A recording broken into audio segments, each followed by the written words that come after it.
ઉધના પોલીસે શોર્ટકટથી રૂપિયા કમાવાનો પ્રયાસ કરનાર બે યુવકોને ધરપકડ કરી। આ કિસ્સામાં આરોપીઓએ એટીએમમાં પૈસા કાઢવાની જગ્યાએ એલ્યુમિનિયમ પ્લેટ મૂકી, જેનાથી તેઓ એટીએમમાંથી પૈસા ચોરવાનો પ્રયાસ કરી રહ્યા હતા। સીસીટીવી ફૂટેજના આધારે ઉધના પોલીસે બંને યુવકો સુધી પહોંચ્યા। આરોપીઓના નામ સૂરજ કારુસ અને દીપુ નાયક છે। બંને શોર્ટકટથી પૈસા કમાવાનો પ્રયાસ કર્યો હતો।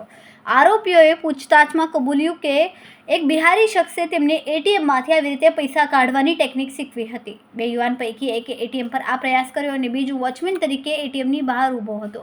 સીસીટીવી ફૂટેજના આધારે ઉધના પોલીસે બંને આરોપીની ધરપકડ કરીને વધુ તપાસ હાથ ધરી છે।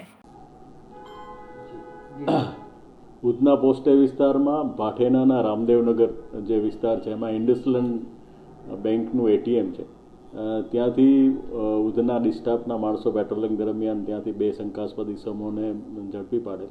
તે દરમિયાન એમની ગતિવિધિ જોતા તેઓ ઇન્ડસલેન્ડ બેંકની જે એટીએમ છે એટીએમ ઉપર એલ્યુમિનિયમની પટ્ટી મારી અને કોઈ માણસ જ્યારે પૈસા એમાંથી કાઢવા આવે ત્યારે પટ્ટીના હિસાબે પૈસા ન નીકળે અને બાદમાં જ્યારે જે વ્યક્તિ જે પૈસા ઉપાડનાર છે ત્યાંથી જતો રહે તો એમાંથી જે પટ્ટી કાઢી અને પૈસા લઈ લેવાય એ રીતની મોડસ ઓપરેન્ડી કરી અને ચોરી કરતા હોય તેવું માલુમ પડે।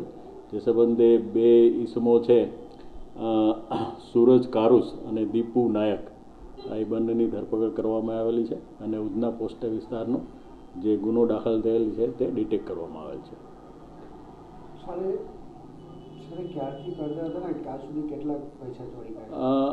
હાલ એની પૂછપરછ ચાલુ છે। અત્યારે ઉધના પોસ્ટ સ્ટેશનનો ગુનો એક ડિટેક્ટ થયેલો છે। બાકી વધુ પૂછપરછ કરતા બાદમાં બીજા ગુનાઓ ખુલે એવી સંભાવનાઓ છે।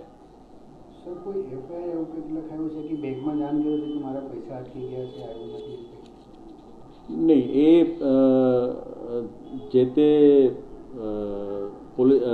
જે કોઈ ગ્રાહક છે બેંકના ગ્રાહકો એમના પૈસા જો અટકી જાય તો એ સામાન્ય રીતે બેંકમાં જાણ કરતા હોય છે।